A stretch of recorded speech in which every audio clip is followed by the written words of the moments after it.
All right, welcome back. 8 minutes away from 8. It's your favourite day. It's Sports Jersey Friday, and the boys are in to talk sport. Alex Powell and Chris Reive. Good morning. Morning, Ryan. Good to see you both. Now, we'll start with the All Blacks because that's what we have to start with in this country. Chris, do we know anything new or interesting about the race? Yeah, so I guess earlier in the week we got the criteria that New Zealand Rugby would be sort of looking through to pick the new head coach, and it is very narrow. They have to have international experience and they have to be a Kiwi. So that really narrows the field, and a lot of people have thrown out that it's sort of looking like a two-horse race. Sort of Jamie Joseph and Dave Rennie are the two names that we've seen come up quite a lot. There have been a few others, but those two seem like the most likely contenders at this point. Yeah, so is it a two-horse race, or do we get some surprise names thrown? I mean, who's left? Exactly. Joe Schmidt's ruled himself out. Vern Cotter's ruled himself out by going to Australia. It's now like we can just film two things and say, Jamie Joseph is the new All Blacks coach, or Dave Rennie is the new All Blacks coach, and then just use whatever one you need when it's confirmed. Okay, so who will it be then? And will Ian Foster make a comeback? Well, that's an interesting one. His name's sort of come up this week as potentially an assistant. I believe him and Jamie Joseph had talked about working together in the past, so they've got that relationship already. Foster could come in. Jamie Joseph does need an attacking coach in his team. In the past, he's worked with Tony Brown, who's currently at the Springboks, and he spoke sort of last week, I think it was, saying that he's not leaving the Springboks. So yeah, there's going to be an opening there, and Ian Foster, by all accounts, is a guy who loves the All Blacks. He would be what this team needs. You hear about the sort of the division in the camp, different fractions being at war with each other over the Scott Robertson saga. Ian Foster would actually be able to come in, put his arm around everyone and bring them all together, because he's done it in the past with where that team was during that really low run of 2022.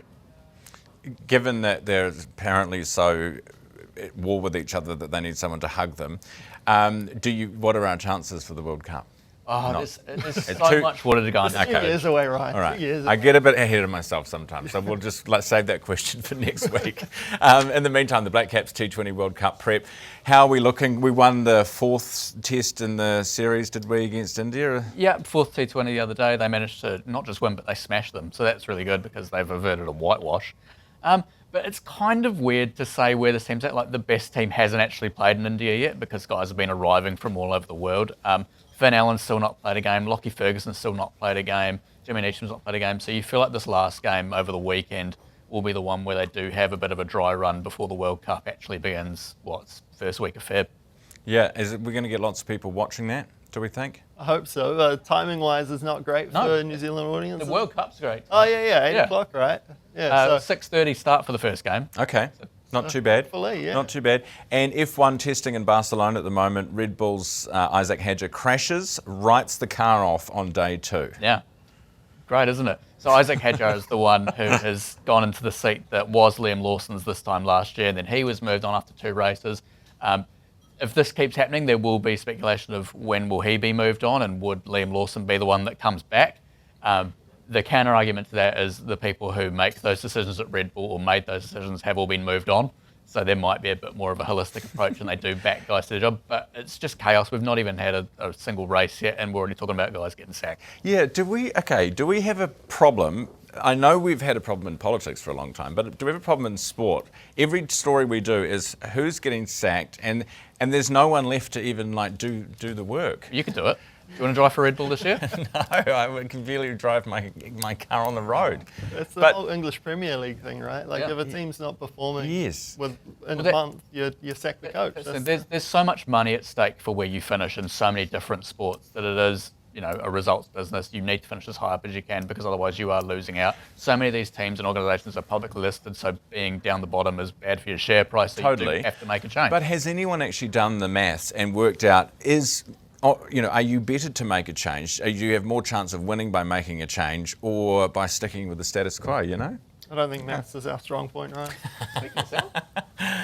All right, so could this open the door for Liam Lawson to return, do we think, if Hadjar keeps struggling? I think it'll have to take place over a longer period of time.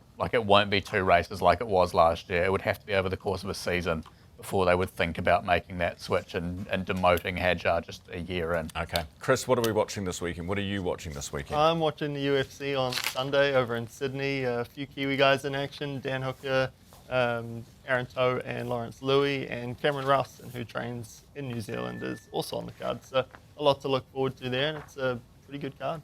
Brilliant. What about you? The T20 Super Smash final is over this weekend. Chris is also moving house, so I might go around to his because it's around the corner from me and go and watch the UFC with him. Brilliant. All right. Enjoy your weekend, guys. Good to see you both. That is our sports boys for this morning. Chris Reive and Alex Powell from the Herald.